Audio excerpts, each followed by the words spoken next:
Yes, myself, Dr. Rajiv Namdev, प्रभारी automobile engineering, Shri वैष्णव polytechnic महाविद्यालय इंदौर से आप सभी का hydraulic and pneumatic control systems विषय के हाइड्रोलिक पंप्स चैप्टर में स्वागत करता हूं। हमने लास्ट वीडियो में फ्लो मेजरमेंट देखा, जिसमें कि वेंचुरीमीटर पर हमने चर्चा की थी। आज हम इस वीडियो में हाइड्रोलिक पंप्स के बारे में जानेंगे। In this section we will study, इस भाग में हम पढ़ेंगे डेफिनेशन ऑफ पंप, पंप की परिभाषा, क्लासिफिकेशन, वर्गीकरण, हेड्स ऑफ पंप, पंप के शीर्ष, और एफिशिएंसीज ऑफ पंप, पंप की दक्षता। डेफिनेशन में यदि आप इस चित्र को देखें तो रेड कलर का जो बनाया गया, suppose it is a system, एक सिस्टम है जिसका नाम हाइड्रोलिक पंप है। आप इसमें इनपुट में देख रहे हैं मैकेनिकल पावर या यांत्रिक शक्ति दी जा रही है। ये हम इलेक्ट्रिक मोटर या किसी प्राइम मूवर के थ्रू देते हैं, यानी गोल गोल घुमाते हैं, जिससे कि लो प्रेशर फ्लूइड जो है वो सिस्टम के अंदर से होता हुआ हमको हाई प्रेशर फ्लूइड में कन्वर्ट हो जाता है। यानी कि ये एक ऐसी युक्ति है जो कि यांत्रिक शक्ति को द्रवीय शक्ति में, it converts mechanical power into hydraulic power. तो ऐसी इस डिवाइस को हम हाइड्रोलिक पंप कहते हैं। आइए अब हम इसके बारे में देखें। A hydraulic pump is a mechanical device that converts mechanical power into hydraulic energy. तो हाइड्रोलिक पंप एक यांत्रिक युक्ति है जो यांत्रिक शक्ति को हाइड्रोलिक या द्रवीय ऊर्जा में रूपांतरित करती है। It generates flow with enough power to overcome pressure induced by the load. यदि कोई लोड आ रहा है, जो लोड आता है भार के कारण होने वाले दाब को काबू में करते हुए पर्याप्त शक्ति के साथ प्रवाह बना रखता है। अब आप बोलें कि भार के कारण लोड क्या? यदि हम किसी चीज को ऊंचाई पर भेज रहे हैं तो वो भी एक भार होगा। तो ऊंचाई तक भेजना है हमको, तो उसमें उसको हम बोलेंगे भार के कारण। अब ऊंचाई पे भेजना है तो उससे कारण क्या होगा आपका, कि प्रेशर डेवलप होगा। तो उसको काबू करते हुए पर्याप्त शक्ति के साथ ये प्रवाह बना रखता है। So it generates flow with enough power to overcome pressure induced by the load। यहाँ पर लोड का मतलब है कि जो हाइट या जितना हेड तक हम ले जाना चाहते हैं वो हमारा लोड होगा। पंपों के वर्गीकरण के बारे में हम चर्चा करें तो फिर से हम ये डायग्राम देखते हैं। बेसिकली पंप्स के बारे में एक है रोटोडायनेमिक पंप्स। ब्रॉडली हम इसको दो तरीके से क्लासीफाई कर सकते हैं। वर्गीकरण दो प्रकार से हो सकता है। एक रोटोडायनेमिक, इसको हम रोटोडायनेमिक ही लिखेंगे हिंदी में, पंप्स। दूसरा पॉजिटिव डिस्प्लेसमेंट पंप्स या धनात्मक विस्थापन पंप। इसमें रोटोडायनेमिक पंप को हम फर्दर क्लासिफाई करते हैं on the basis of head, low head, medium head या हाई हेड। लो हेड में एक्सियल पंप आते हैं जो प्रोपेलर पंप कहलाते हैं। मीडियम हेड में सेंट्रीफ्यूगल पंप आते हैं जो कि यूजुअली मिक्स्ड फ्लो टाइप के होते हैं। और हाई हेड में सेंट्रीफ्यूगल पंप जो रेडियल टाइप के होते हैं उनका उपयोग होता है। हेड का मतलब यहाँ पर शीर्ष, कि कितनी ऊंचाई तक आपको पंप करना है। तो दूसरा पॉजिटिव डिस्प्लेसमेंट पंप में है रेसिप्रोकेटिंग पंप और रोटरी पंप। रेसिप्रोकेटिंग और रोटरी पंप जो है पॉजिटिव डिस्प्लेसमेंट वाले, वो बहुत हाई प्रेशर पंप कहलाते हैं, मतलब हाई हेड तक ये पहुंचाते हैं। रेसिप्रोकेटिंग में है piston pump, plunger pump, diaphragm pump. जबकि रोटरी पंप में आते हैं gear pump, screw pump and vane pump. और इसमें मैंने रेड कलर की जो मार्किंग देख रहे हैं, एक सेंट्रीफ्यूगल पंप और एक रेसिप्रोकेटिंग पंप, ये हमारे सिलेबस में जिनको हम डिटेल में पढ़ेंगे। बाकी को हम एक ओवरव्यू देखेंगे। आइए हम क्लासिफाई करते हैं। पंपों का वर्गीकरण हमने देखा दो प्रकार से होता है। पहला है rotodynamic pump. It is a kinetic machine in which energy is continuously imparted to the pumped fluid by means of a rotating impeller, propeller और rotor। रोटोडायनेमिक पंप एक ऐसी गतिक मशीन है, गतिक मीन्स मैकेनिकल एनर्जी जो है, काइनेटिक एनर्जी है, वो फिर हाइड्रोलिक एनर्जी में बदलेगी। तो इसमें रोटोडायनेमिक पंप एक ऐसी गतिक मशीन है जिसमें पंप होने वाले द्रव को घूर्णक कौन कौन से हैं, एम्पेलर हो सकता है, प्रोपेलर हो सकता है या रोटर, इसके माध्यम से सतत ऊर्जा दी जाती है। तो आप इसमें काइनेटिक एनर्जी जो है वो देते हैं, मैकेनिकल या काइनेटिक जिसको हम बोलते हैं, और उससे हम फ्लूइड को देने से उसका प्रेशर बढ़ता है। तो ये रोटोडायनेमिक पंप की एक परिभाषा है।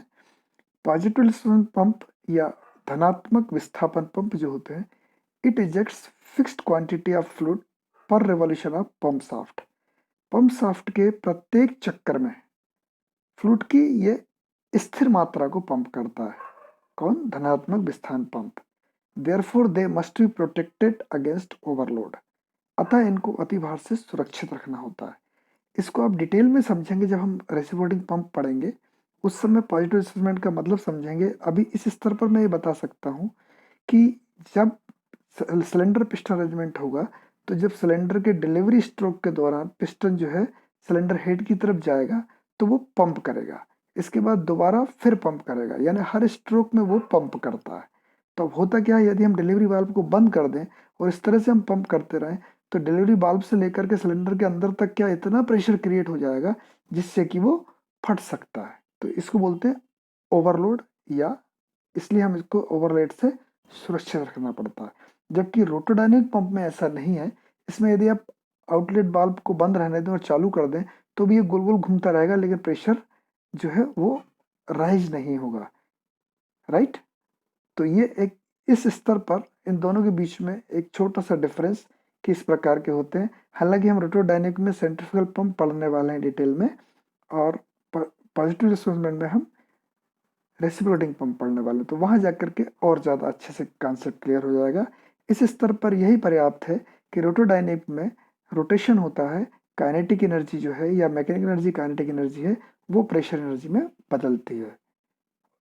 जबकि पॉजिटिव डिस्प्लेसमेंट में जो है वो आपका क्या होता है कि पुशिंग होती है, आप धक्का देते हैं फ्लूइड को, इजेक्ट करते हैं हर स्ट्रोक पे। तो ये वही वाली बात हो गई कि एक कमरे में भीड़ लगी हुई है, एक कमरा है, उसके दरवाजे से आप लोगों को धक्का देते जा रहे हैं, और यदि जब कमरा भर जाएगा तो भी आप धक्का देते रहेंगे, तो वहां पर क्या हो जाएगी? भगदड़ हो जाएगी। तो इस प्रकार का केस होता है हमारे पॉजिटिव डिस्प्लेसमेंट पंप में, जबकि रोटोडायनेमिक में ऐसा नहीं होता है। आइए हम कुछ पिक्चर्स देखते हैं इसमें। पिक्चर के माध्यम से आप पंप के बारे में जानें, जो अभी हमने नाम पढ़े हैं वो किस प्रकार के होते हैं, क्योंकि डिटेल इनकी अपने को सिलेबस में नहीं है, बट फिर भी एक आउटलाइन के लिए कि पिक्चर कैसी होती है। पहला वाला आप देख रहे हैं एक्सटर्नल गियर पंप।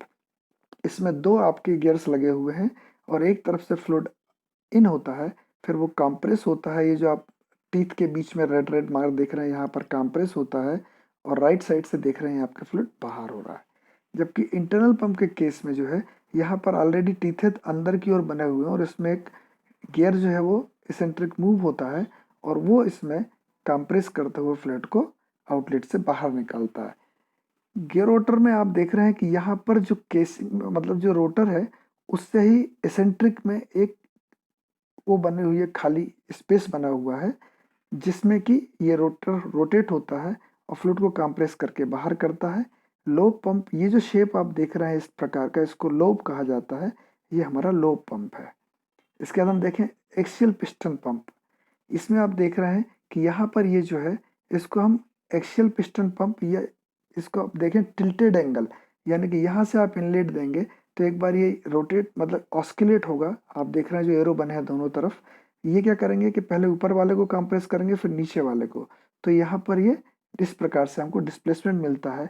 एक हमारा स्क्रू पंप है जिसमें कि एक स्क्रू लगातार रोटेट होता है, और फ्लूइड आप देख रहे हैं रेड कलर से कि यहाँ से इन होकर के रेड कलर से होता हुआ बाहर निकल जाएगा। एक है हमारा रेडियल पिस्टन या प्लंजर पंप। इसमें आप देखिएगा कि जो शाफ्ट है हमारी वो इसेंट्रिकली रोटेट होती है। डिफरेंट क्रैंक शाफ्ट शाफ्ट के ऊपर जो क्रैंक लगी हुई है वो आपकी रोटेट होती है, और यहाँ पर जो 5 पिस्टन्स हैं इनको ये मूव करती है। पिस्टन्स जो लगे हुए हैं वो हमारे रेडियली लगे हुए हैं, मतलब तेजी पे लगे हैं, और यहाँ पर ये जो वेंस हैं येलो कलर की दिख रही हैं, ये हमारा वैन पंप कहलाता है। तो इस प्रकार से एक इंट्रोडक्शन आपने जो देखा, अभी हमने नाम पढ़े, उनके पिक्चर्स में आपको दिखाना चाहता हूँ कि पंप इस प्रकार के होते हैं, इतने होते हैं।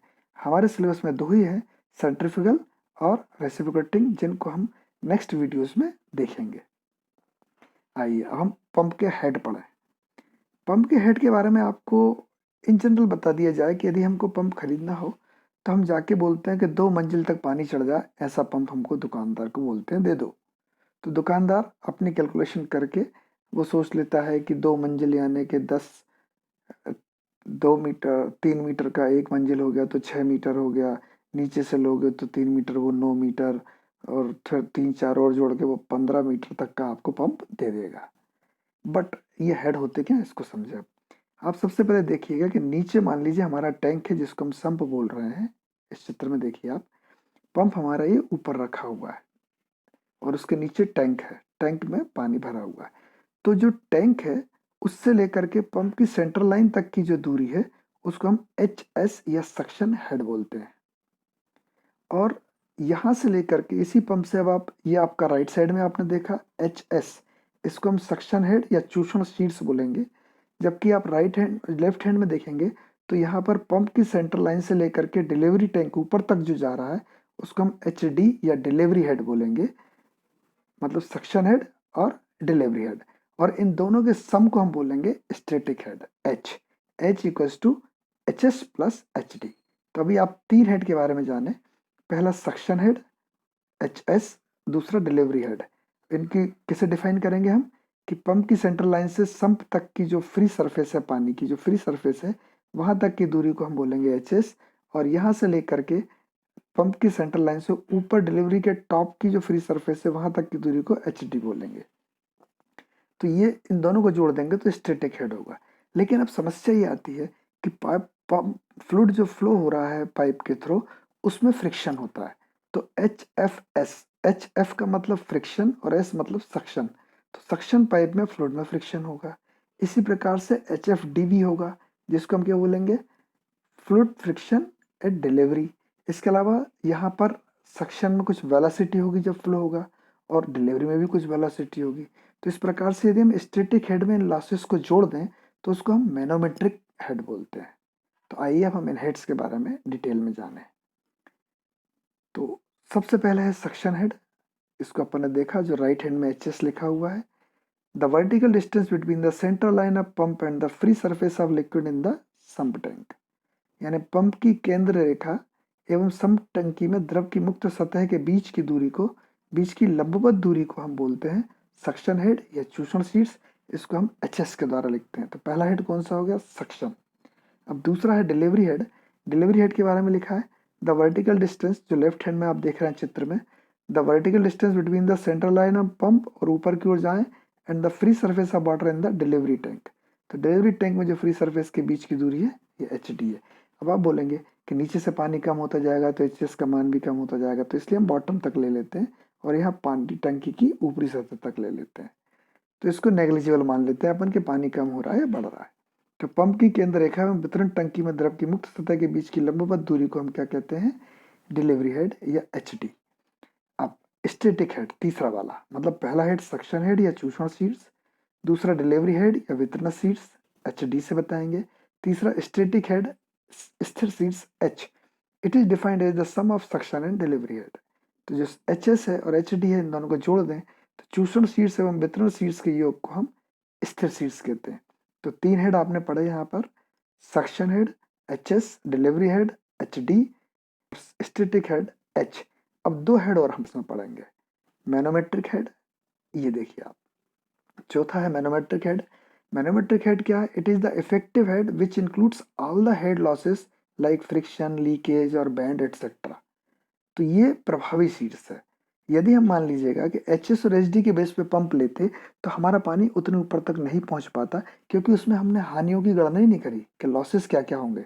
फ्रिक्शन का होगा, तो यहाँ पर देखिए आप एच एम बराबर क्या है, सक्शन हेड क्या हो गया H S, plus delivery head क्या हो गया एच डी, प्लस अब इसमें friction at suction side H F S, friction at delivery side H F D, और यहाँ पर plus V S square upon 2G kinetic head हो गया। ये हमने जो पहले में शुरू के चैप्टर्स में देखा है वीडियो में। तो वी एस सक्शन साइड लिया है या डिलीवरी साइड भी लेते हैं, बट दोनों का मीनिंग ऑलमोस्ट थोड़ा ही बहुत अंतर होता है, इसलिए we S square upon 2G। यदि हम इन सबको जोड़ दें, यानी स्टैटिक हेड में हम फ्रिक्शन के कारण हानि को जोड़ दें या वेलोसिटी करंट या रिसाव को या वेंड को, इन सबको हम जोड़ दें तो जो हमें मिलता है वो कहलाता है मैनोमेट्रिक हेड। यानी हमारे पंप को इस हेड के हिसाब से चूज करना चाहिए। अब हम देखें इसमें कि इसको हम दूसरे तरीके से भी बता सकते हैं कि आगे और क्लियर होगा कि शाफ्ट पे जो पावर दे रही है उसमें हम हेड लॉस को माइनस कर दें तो जो मिलेगा हमें वो क्या कहलाएगा, HM।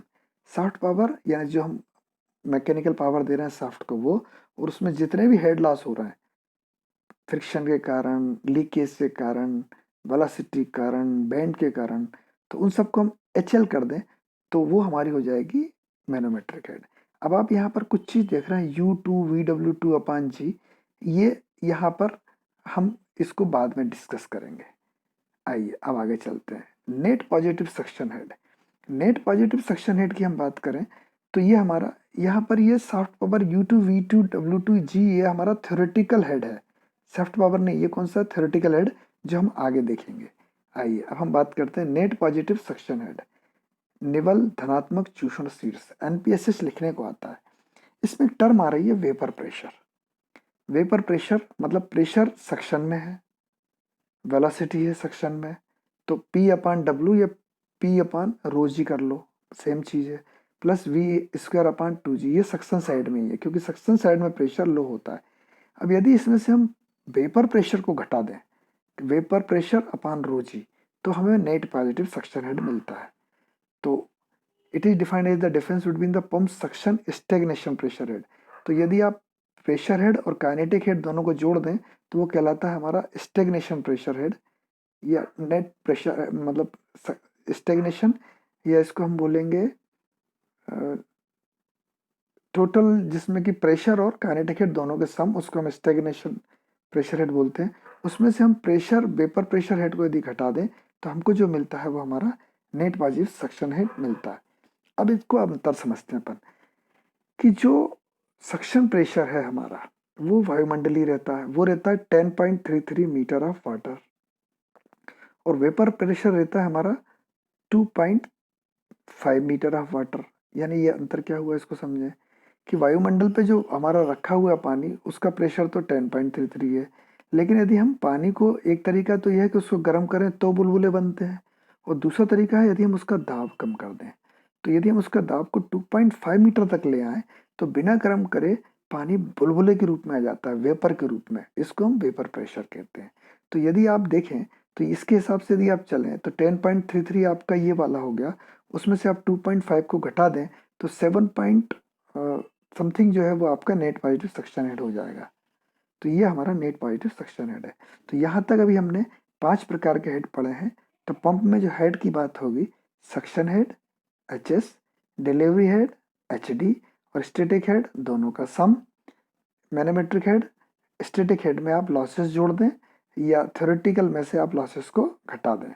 फिर इसके बाद नेट पॉजिटिव सक्शन हेड, यानी कि आप पंप को आपने देखा होगा कि हम ज़्यादा से ज़्यादा हाइट जो ले सकते हैं वो 7 मीटर के अराउंड लेते हैं, क्योंकि 10.33 उसमें से वेपर प्रेशर बनना नहीं चाहिए, क्योंकि बबल बनेंगे तो तकलीफ देंगे, तो बबल नहीं बनना चाहिए सक्शन में, तो हम 7.5 मीटर लेते हैं। तो कभी आपने देखा होगा कुएं में मोटर जो है, यदि कुआं गहरा हो तो उसकी मोटर पे नहीं रखते हैं, क्योंकि हेड ज़्यादा है, पानी सक ही नहीं कर पाएगा, तो 7.5 मीटर से ज़्यादा पे काम नहीं करेगा, तो हमको नीचे उतारना पड़ता है मोटर को।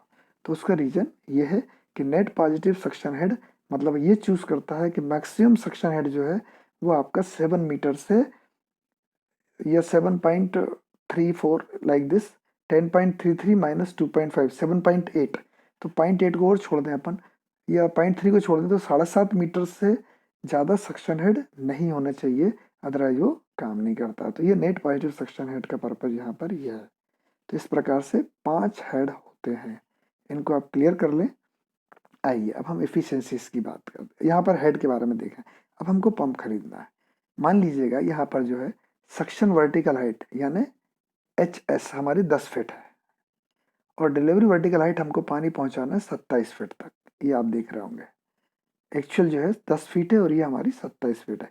अब आप जाकर के यदि 37 फीट के लिए पंप ले आएंगे तो आपका पानी ऊपर तक नहीं चढ़ेगा। देखिए कौन कौन से लॉसेस कन्वर्जन हो रहा है। हॉरिजॉन्टल पाइपलाइन आपने यूज करी क्योंकि आप पाइप को सीधा ऊपर तक ले गए वर्टिकल, और फिर जहाँ पंप लगा है वहां पर हॉरिजॉन्टल ले गए। सपोज आप 5 फीट ले गए तो 2% ऑफ रनिंग फीट का हम मान लेते हैं। 2% मतलब 20%, दिस इज नॉट 2%, 20%। 20% यदि 5 फीट का लेंगे तो 1 फीट हो जाएगा। अब इसके बाद हम बात करें बैंड, उसमें लगाने हमने 3, क्योंकि जब हम वर्टिकल से हॉरिजॉन्टल करेंगे तो बीच में बैंड भी लगाएंगे। सपोज हमने 3 बैंड लगाए, हर बैंड के लिए 1 फीट काउंट करो, तो ये हो गया 3 फीट। अब वर्टिकल में देखिए, वर्टिकल सीधा तो जा रहा है, लेकिन उसमें फिर वही कि अब आप ऊपर तक जाने के बाद टंकी तक ले जाने के लिए आप हॉरिजॉन्टल करते हैं, तो वो भी मान लीजिए 50 फीट है। ये एक्चुअली 50 फीट है 2%, ये भी 5 फीट 2%, तो ये आ गया 1 फीट। फिर हॉरिजॉन्टल हाइट डिफरेंस 7 फीट का फिर अंतर है, आप टंकी के यहाँ पर ले गए तो वो 7 फीट और ऐड हो गया आपका, यानी कि टंकी के नीचे से लेकर के ऊपर तक का वो 7 फीट आपने मान लिया, और उसमें बैंड लगाया आपने 5, तो ये हो गया 5 फीट। तो इस तरीके से आपने कौन कौन से लॉस ले लिए इसमें, एक तो आपने फ्रिक्शन लॉस ले लिया रनिंग फिट के हिसाब से, दूसरा बैंड लॉस जो है वो ले लिया आपने। तो यदि आप इन सबको सम करते जाएं तो आपको वो पंप चाहिए जो कि 54 फीट तक आपका पानी चढ़ा दे। तो ये एक कैलकुलेशन मैंने समझाई है कि एक्चुअल में पंप जो लिया जाता है, आप ऐसा नहीं कर सकते कि इतने नीचे से इतने ऊपर तक पहुंचाना है, उसमें लॉसेस को कंसिडर किया जाता है, और ये मिलकर के 54 फीट क्या कहलाएगा आपका मैनोमेट्रिक हेड, यानी इतने ऊपर तक चढ़ना चाहिए पानी। आइए अब हम बात करते हैं एफिशिएंसीज की। एफिशिएंसीज में हम पहले एक पंप देखते हैं। सेंट्रल पंप मैंने एक एग्जांपल लिया, चित्र बनाया है आपको। यहाँ पर देखिएगा लेफ्ट हैंड पर मैंने लिखा है सॉफ्ट पावर, एक ब्लैक कलर का एरो है, आप देखेंगे सॉफ्ट पावर। ये छोटा सा ब्लैक कलर जो दिख रहा है अंदर की ओर, लेफ्ट हैंड साइड से देखेंगे तो ये हमारी साफ्ट है जो कि गोल गोल घूम रही है, और उसके ऊपर लाल रंग का जो लगा हुआ है वो इम्पेलर कहलाता है, घूम रहा है। तो ये हमारा रोटर, रोटर इसलिए लिख दिया है, इम्पेलर हो सकता है, प्रोपेलर हो सकता है, कुछ भी हो और घूमने वाला है। तो अब इन दोनों के बीच में देखिएगा कि आपको सॉफ्ट पावर मिली। अब आप कहाँ से मिली, इलेक्ट्रिक मोटर से। तो इलेक्ट्रिक मोटर से जो पावर मिल रही है वो सॉफ्ट पावर हो गई, किलोवाट में होती है यूजुअली। लेकिन आपका जो रोटर घूम रहा है वो कम शक्ति से घूम रहा है, जितनी है 60 बार उतने से नहीं घूम रहा है, रोटर पावर कम से घूम रहा है। क्यों? क्योंकि बीच में मैकेनिकल लॉसेस या यांत्रिक हानियां हो गई हैं। तो यहाँ पर कौन सी इफिशियंसी आएगी, मैकेनिकल। मैकेनिकल इफिशियंसी काय के लिए आएगी आपकी, rotor power upon shaft power, क्योंकि इनपुट आप क्या दे रहे हैं, सॉफ्ट पावर, और रोटर पावर क्या हो रही है आपकी, रोटर पावर क्या हो रही है आपकी, आउटपुट। तो आउटपुट अपान इनपुट होकर के हो जाएगी मैकेनिकल इफिशियंसी। तो ये यहाँ पर मैंने चित्र के माध्यम से बताया है। लेफ्ट हैंड बॉटम में देखें तो नंबर 1 पर लिखिए मैकेनिकल इफिशियंसी। चित्र के हिसाब से ये नीचे आई है, ऐसा ना हो कि आपको नंबर 1 ऊपर लिखना था, बट चित्र के हिसाब से हम ये समझ रहे हैं कि हमको इनिशियली इनपुट मिला सॉफ्ट पर और आउटपुट मिला रोटर गोल गोल घूम रहा है, यानी अभी क्या है, ये केवल गतिज ऊर्जा, गतिज ऊर्जा का कन्वर्जन हुआ कि रोटर सॉफ्ट से हमने रोटर को चलाया। तो यहाँ पर यांत्रिक लॉसेस हुए, तो यांत्रिक एफिशिएंसी। अब नंबर 2 आइए, लेफ्ट हैंड पर ही ऊपर चलते हैं अपन। अब रोटर पे जो ऊपर ब्लैक कलर से लिखा है, यहाँ पर हमको हेड मिला। हेड मिला मतलब पानी जो है आपके आई से आएगा, जो ब्लैक कलर सॉफ्ट पावर लिखा है यहाँ से होगा, और रेड कलर पे आपका प्रेशर उसका बढ़ जाएगा। कैसे बढ़ जाएगा कि ये जो गोल गोल घूम रहा है इसकी काइनेटिक एनर्जी जो है वो प्रेशर एनर्जी में कन्वर्ट हो जाएगी। प्लेट्स लगी, फैंस लगी, हम आगे डिटेल में पढ़ेंगे। तो आपको जो ऊपर टॉप पे जो मिल रहा है लाल कलर के उस पर, वो कौन सा कहलाएगा आपका, आदर्श यूलर या सैद्धांतिक शीर्ष, आइडियल यूलर या थ्योरेटिकल हेड, ये मिलेगा आपको। लेकिन आपको जो पंप के बाहर मिल रहा है वो मैनोमेट्रिक शीर्ष मिल रहा है, एच मैनोमेट्रिक, यानी इसके बीच में भी अंतर हो गया। तो यहाँ पर होता है हाइड्रोलिक लॉस। तो नंबर 2 पर होती है आपकी हाइड्रोलिक, या इसको हम मैनोमेट्रिक भी कहते हैं, द्रवीय या मैनोमेट्रिक दक्षता मिलती है। अब नंबर 3 पर आ जाए, पंप का मुख्य कार्य क्या है, हेड बनाना ऊंचाई तक, साथ साथ उसका काम यह है कि फ्लूइड को सप्लाई करना, यानी उसकी डिस्चार्ज देना या विसर्जन करना। अब यहाँ पर देखिए, अब यहाँ पे पानी जो ले रहा है वो इनपुट पे, सपोज वो ले रहा है 5 क्यूबिक मीटर पर सेकेंड, और यहाँ पर दे रहा है 4.9 क्यूबिक मीटर पर सेकेंड। तो ये 0.1 कहाँ चला गया, तो ये 0.1 क्या हो गया, लीकेज लॉसेस। तो ये लॉसेस के बारे में भी हम आगे डिटेल में देखने वाले हैं। तो लीकेज लॉस होने के कारण क्या होता है अब आपका, आप देखेंगे यहाँ पर आएगी वॉल्यूमेट्रिक एफिशिएंसी। तो इस प्रकार से किसी भी पंप में 3 एफिशिएंसी है। पहले नंबर 1 नीचे मैकेनिकल, नंबर 2 हाइड्रोलिक, कहाँ होती है लोकेशन मैंने इस चित्र के माध्यम से बताई है, ये हाइड्रोलिक, और तीसरी होगी वॉल्यूमेट्रिक। यदि अब हमको ओवरऑल चाहिए हो तो ओवरऑल कैसे निकलेगा, आपको यहाँ पर हेड मिला HM और डिस्चार्ज मिला Q, क्योंकि इसकी जो आउटपुट होगा क्या होगा, small w Q into HM, यही होगा आपको आउटपुट, और इनपुट आपने क्या दिया, सॉफ्ट की पावर। तो इन दोनों का आप रेशियो ले लेंगे तो वो ओवरऑल इफिशियंसी कहलाएगी। तो इस प्रकार से अब हम इसको यहाँ पर देखते हैं। माना कि अब ये चूंकि ये दो चीज़ें जो लिखी हैं इसको आप एज्यूम कर लें, क्योंकि ये हमारे सिलेबस में नहीं है बट कैलकुलेशन में आ रही हैं। जैसे कि आउटलेट है जो ब्लैक कलर से लिखा है, इस पर हमको जो फ्लूइड मिल रहा है उसकी velocity of whirl at rotor outlet, rotor के आउटलेट पर, ये लाल कलर के सबसे ऊपर की तरफ, माना कि जो घूर्णक के निर्गम पर घूर्णन गति, एक तो गोल गोल घूमेगा फ्लूइड तो ये घूर्णन गति है VW2, और एक वो क्या होगा टेंजेंशियली चलेगा क्योंकि चारों तरफ घूम के फिर ऊपर जाएगा, तो घूर्णक के निर्गम पर स्पर्शी गति, यानी दोनों गतियां जो हमने ली हैं वो घूर्णक के आउटलेट पर ली हैं, रोटर आउटलेट पर ली हैं। तो घूर्णक के आउटलेट पर एक है कौन सी घूर्णन गति गोल गोल घूमने वाली, वो है VW2, और दूसरी है U2। तो यदि हम इन दोनों का गुणा कर दें VW2 into U2 upon G, तो ये हमारा बनता है आइडियल हेड, यूलर हेड या थ्योरेटिकल हेड, इसको तीन नामों से जाना जाता है। तो ये हमारा एक्चुअली हेड रोटर पर डेवलप हुआ, लेकिन हमको मिला क्या, मैनोमेट्रिक हेड, राइट। आइए अब हम पढ़ते हैं। अभी हमने जो समझा था कि मैकेनिकल इफिशियंसी में जो है rotor power upon shaft power, rotor में हमने इनिशियली लेके चल रहे हैं small w, specific weight of water, bracket के अंदर में q प्लस स्मॉल q। अब आप बोलेंगे कि ये ऐसा क्यों लिया, आगे आपके समझ में जाएगा। और हेड कौन सा हो रहा है HEU, EU मतलब यूलर, थ्योरेटिकल या आइडियल या यूलर, इसको हम बोले ये रोटर पावर हो गई। हमने क्या दिया, शाफ्ट पावर।